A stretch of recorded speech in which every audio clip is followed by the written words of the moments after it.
दोस्तों आज के इस वीडियो में हम डिस्कस करने वाले हैं आपके BSc third year 5th semester botany के यूनिट 4 से जुड़ा हुआ एक मोस्ट इम्पॉर्टेंट टॉपिक। और हमारा आज का टॉपिक है C4 साइकिल, जिसे हम हैच एंड स्लैक साइकिल भी कहते हैं। तो आज के इस वीडियो में हम जानेंगे कि C4 साइकिल होता क्या है, इसमें कौन कौन से स्टेप हैं और ये किन स्ट्रक्चर के अंदर होता है। तो आज का ये वीडियो बहुत ही इंपॉर्टेंट होने वाला है, वीडियो को ध्यान से देखिएगा और पूरा देखिएगा। तो C4 साइकिल एक प्रकार का साइक्लिक प्रोसेस है और इसमें जो CO2 का प्राइमरी एक्सेप्टर होता है वह 3 कार्बन का मॉलिक्यूल होता है, जिसको हम बोलते हैं PEP यानी कि फास्फोइनॉल पाइरुवेट। और ये जो PEP है ये पाया जाता है मीसोफिल सेल में। तो इस तरह से देखा जाए जो C4 साइकिल है वह कहाँ स्टार्ट होती है, मीसोफिल सेल में। तो जब CO2 PEP के साथ रिएक्ट करता है, यानी कि CO2 का जब फिक्सेशन होता है PEP के साथ, तो वहाँ पर एक एंजाइम यूज़ होता है जिसका नाम है PEP कार्बोक्सिलेज, जिसे हम शॉर्ट में पेप्केज कहते हैं। तो यहाँ पर ऐसा इसलिए होता है क्योंकि यहाँ पर जो रुबिस्को एंजाइम है जो कि C3 साइकिल में पाया जा रहा था, वो एंजाइम यहाँ पर नहीं पाया जाता है। अब होता क्या है कि जब CO2 PEP के साथ यानी कि 3 कार्बन के साथ एक कार्बन CO2 वाला कंपाउंड जुड़ता है, तो सबसे पहला जो स्टेबल कंपाउंड C4 साइकिल में बनता है वो 4 कार्बन का होता है, जिसे हम बोलते हैं ऑक्सैलो एसिटिक एसिड, जिसे शॉर्ट में बोला जाता है OAA। तो यहाँ पर फर्स्ट जो स्टेबल कंपाउंड बना है वो 4 कार्बन का बना है, इसलिए इस साइकिल को हम बोलते हैं C4 साइकिल। अब आगे चलकर ये 4 कार्बन कंपाउंड OAA बदल जाता है मैलिक एसिड या फिर स्पार्टिक एसिड में, और ये कन्वर्जन होता है मीसोफिल सेल के ही अंदर। तो आइए मैं आपको एनिमेशन के थ्रू C4 साइकिल को समझाता हूँ। तो जो C4 साइकिल होता है ये 2 सेल में चलता है, एक तो चलता है बंडल शीथ सेल में और दूसरा चलता है मीसोफिल सेल में। तो मीसोफिल सेल में होता क्या है, तो मीसोफिल सेल में पहले से ही होता है PEP यानी कि फास्फोइनॉल पाइरुवेट। तो आपको याद होगा, आपने जब रेस्पिरेशन पढ़ा होगा तो उसमें ग्लाइकोलाइसिस था। तो ग्लाइकोलाइसिस के लास्ट स्टेप में आपने देखा था कि फास्फोइनॉल पायरुविक एसिड बना था जो कि 3 कार्बन कंपाउंड था। तो सेम यहाँ पर भी आप देख सकते हैं जो कि PEP है यह एक 3 कार्बन कंपाउंड है।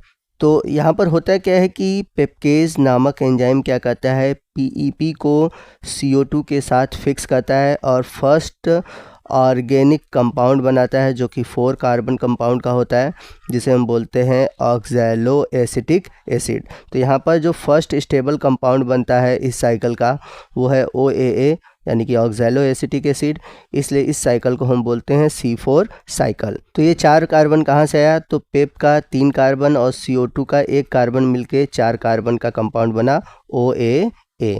अब अगले स्टेप में क्या होता है कि ये जो ऑक्सैलो एसिटिक एसिड है ये कन्वर्ट हो जाता है मैलिक एसिड में। तो मैलिक एसिड भी एक 4 कार्बन कंपाउंड है।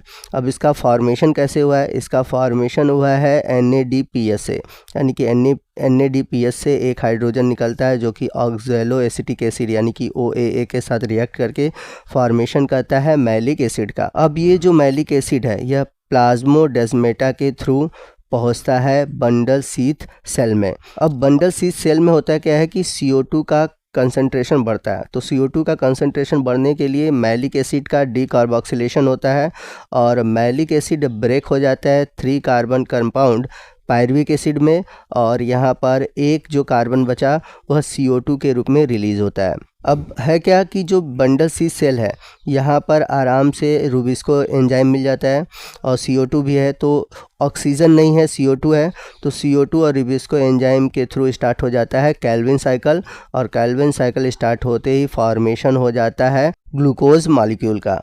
अब इसके बाद जो 3 कार्बन कंपाउंड है पायरुविक एसिड, अब ये वापस रिटर्न करता है मीसोफिल सेल में। अब ये जो पायरुविक एसिड है ये कन्वर्ट होता है वापस PEP में यानी कि फास्फोइनॉल पाइरुवेट में।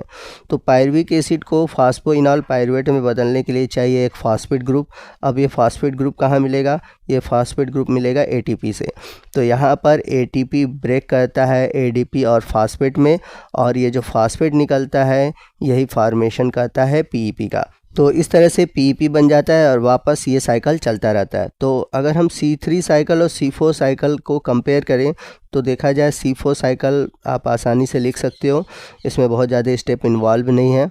आप इतने केमिकल का नाम याद करके पूरे साइकिल को लिख सकते हो। तो बहुत सिंपल है, आप इसको याद रखिएगा। अगर एग्ज़ाम में C3 और C4 दोनों में से कोई एक आता है तो आप C4 साइकिल ही लिखिएगा। तो यहाँ पर मैंने जो चीज़ें बताई हुई हैं पीछे आपको, वो सभी चीज़ें लिखी हुई हैं, आप अपने नोट्स में इन सभी चीज़ को मेंशन कर लीजिएगा। अब आइए नेक्स्ट हम देखते हैं कि C4 साइकिल में कितने ATP का फॉर्मेशन होता है।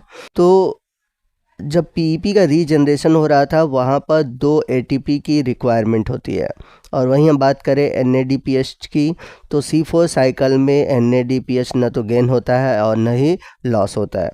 तो इस तरह से देखें तो C4 साइकिल में 2 ATP पर CO2 फिक्सेशन के लिए यूज़ होता है, जबकि C3 साइकिल में हमने देखा था कि 3 ATP पर CO2 फिक्सेशन होता है। तो आपने देखा कि जो C4 साइकिल चला है उसमें C3 भी साइकिल चला है, यानी कि नीचे आपने देखा था मेसोफिल सेल में कैल्विन साइकिल भी चला था, तो 3 ATP उसके भी हुए। तो टोटल मिलाकर देखा जाए C4 साइकिल में कुल 5 ATP यूज़ होते हैं। 3 जो था वो कैल्विन साइकिल से मिला, और जो 2 ATP था वह जब PEP का रीजनरेशन हो रहा था पायरुविक एसिड से, उससे मिला। तो 3 और 2 मिलाकर हो गया 5। तो एक कार्बन को फिक्स करने के लिए, यानी कि एक CO2 को फिक्स करने के लिए 5 ATP की ज़रूरत होती है C4 साइकिल में। तो इस तरह से देखा जाए टोटल 6 कार्बन फिक्स होते हैं, तो 6 में आप 5 का मल्टीप्लाई करेंगे तो हो गया 30। तो इस तरह से C4 साइकिल में कुल 30 ATP का यूज़ होता है। आइए नेक्स्ट हम बात करते हैं कि C3 और C4 साइकिल में क्या डिफरेंस है, या फिर कह सकते हैं C4 प्लांट और C3 प्लांट में क्या डिफरेंस है।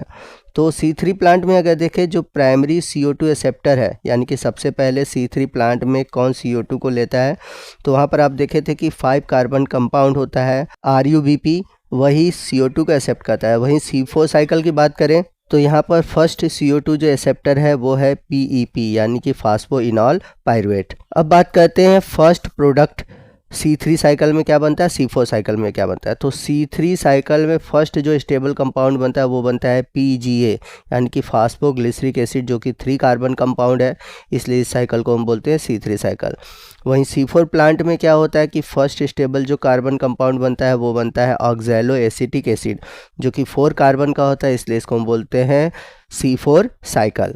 अब इसके बाद अगर हम देखें C3 C4 में किस तरह के क्लोरोप्लास्ट होते हैं, तो C3 में केवल एक ही प्रकार का क्लोरोप्लास्ट होता है, यानी कि मोनोमार्फिक होता है, जबकि C4 साइकिल में हमने देखा था कि 2 तरह के क्लोरोप्लास्ट होते हैं, और उसमें कैरेंज एनाटॉमी देखने को मिलता है, यानी कि यहाँ पर क्लोरोप्लास्ट आपको मेसोफिल सेल और बंडल शीथ दोनों में देखने को मिलते हैं। इसलिए C4 प्लांट जो होते हैं उसमें डाइमॉर्फिक क्लोरोप्लास्ट होते हैं। तो आपने डाइमॉर्फिक क्या होता है, कैरेंज एनाटॉमी क्या है, तो उस पर मैंने वीडियो बनाया हुआ है, और उसका लिंक मैंने आज के इस वीडियो के नीचे डिस्क्रिप्शन बॉक्स में दे रखा है। उस लिंक पर क्लिक करके आप कैरेंज एनाटॉमी देख लीजिए। चलते हैं अगले डिफरेंस की ओर। अगला डिफरेंस है कि जो C3 प्लांट है और C4 प्लांट है उनके एनाटॉमी में डिफरेंस होता है। C3 में कैरेंज एनाटॉमी नहीं मिलती, जबकि C4 में आपको कैरेंज एनाटॉमी देखने को मिलता है। वहीं अगले डिफरेंस की बात करें तो C3 प्लांट में फोटो रिस्पायरेशन होता है, जबकि C4 प्लांट में फोटो रिस्पायरेशन नहीं होता। वहीं हम बात करें CO2 यूटिलाइजेशन की, तो C3 प्लांट में CO2 का कम यूज़ होता है, यानी कि ये लेस एफिशिएंट है, जबकि C4 प्लांट बहुत अधिक एफिशिएंट होते हैं CO2 के यूटिलाइजेशन में।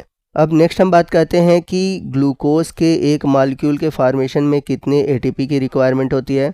तो आपने देखा था कि C3 प्लांट में 18 ATP और 12 NADPH का यूज़ हुआ था, जबकि C4 प्लांट में 30 ATP और 12 NADPH का यूज़ हुआ। आइए नेक्स्ट हम बात करते हैं C4 प्लांट के इम्पोर्टेंस की। तो C4 प्लांट क्यों इम्पॉर्टेंट है? They can tolerate saline condition due to abundant occurrence of organic acid like malic acid, oxalic acid, and then which lower their water potential than the of soil.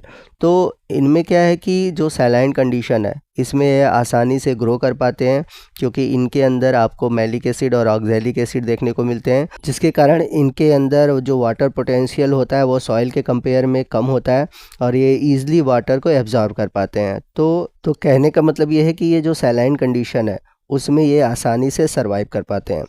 अगला जो benefit है C4 plant का, they can perform photosynthesis even their stomata are closed due to presence of strong CO2 fixing enzyme PEPcase. तो होता क्या है कि ये जो प्लांट होते हैं ये इजीली फोटोसिंथेसिस कर पाते हैं अगर स्टोमेटा क्लोज है। क्यों कर पाते हैं? क्योंकि इनके अंदर एक पेप्केज एंजाइम पाया जाता है जो कि आसानी से CO2 को फिक्स कर सकता है। और लास्ट है कि इनमें कंसेंट्रिक अरेंजमेंट होता है लीफ का, जिसकी वजह से जो वाटर का यूटिलाइजेशन होता है वह अच्छे तरीके से होता है। तो दोस्तों इसी के साथ हमारा आज का ये वीडियो ख़त्म होता है। आपको आज का ये वीडियो कैसा लगा कमेंट करके ज़रूर बताइएगा। वीडियो अच्छा लगा हो तो वीडियो को लाइक और शेयर करना मत भूलिएगा, और कोई भी डाउट है आप हमसे कमेंट करके पूछ सकते हैं। तो मिलते हैं अगले वीडियो में अगले टॉपिक के साथ। तब तक के लिए जय हिंद, जय भारत।